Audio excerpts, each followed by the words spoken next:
So that's fade in, right? What if I want to fade out, 'di ba? So, yan. Now, eto naman, 'di ba, since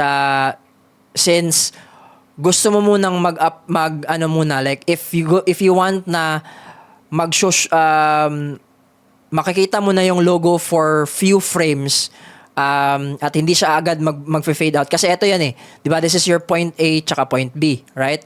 If you consider this as your new point A, which is 100%, and you want to fade out the logo, let's say on the 30th frame, ayan, so bigla ka mag-zero ulit dito, right? So that's another keyframe. So ito naman na ngayon yung bago mong point A, 'di ba? Because this is your point B earlier dito. Since meron kang second animation na gagawin, ito na yung magiging point A mo. Right? Pero ang problem dyan, ganito yung mangyayari dyan. Tignan nyo. Diba? So bigla siyang mag-fade out. Mag-fade out siya agad. Kasi from here na 100% siya, right? 100% siya, bigla mo na, parang sinet mo na siya na from on the next frame, bababa na siya. From 100 to 90, ayan. So bababa na siya. Right? Kasi yung point B mo kanina, ginawa mo siyang agad na point A eh. 'Di ba? But what you can do is, kung gusto mo na from here, magsistay muna siya on screen na 100% opacity. So, wag mo siyang gawing point A. Right? So, hanap ka ngayon ng bago mong point A. So, let's say, and ikaw na magdidictate niyan. So, let's say you want this logo to be 100% visible. Again, opacity is visibility. No? So, the lesser the value, the lesser visible it is. So 0% is not visible at all. 100% is fully visible.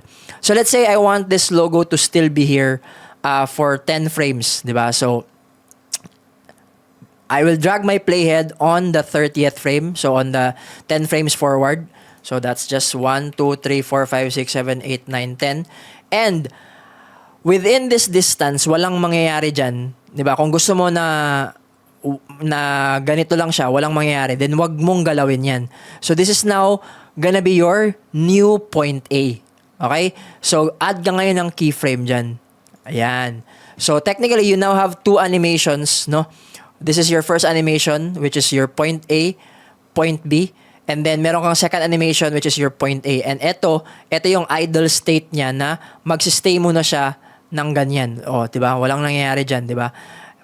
So this is now your point A, and if gusto mo mag-fade out, 'di ba? Mag-fade out. Let's say on the 10th frame ulit. Ayan, 10th frame. So ibaba mo ngayon yung opacity to 0%. Okay? So it's gonna add another keyframe. So this is now your point B sa second animation mo. Okay? So this is your first animation, point A, point B. This is your second animation, point A, point B. So, ang mangyayari dyan, ganito.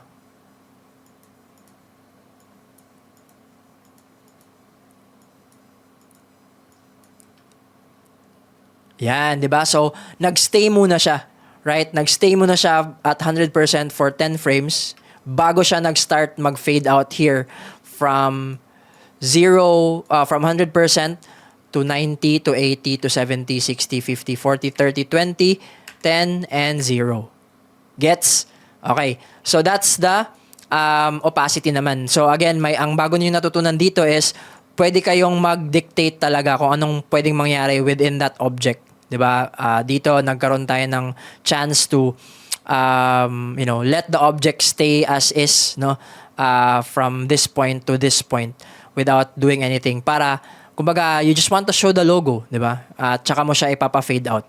Okay?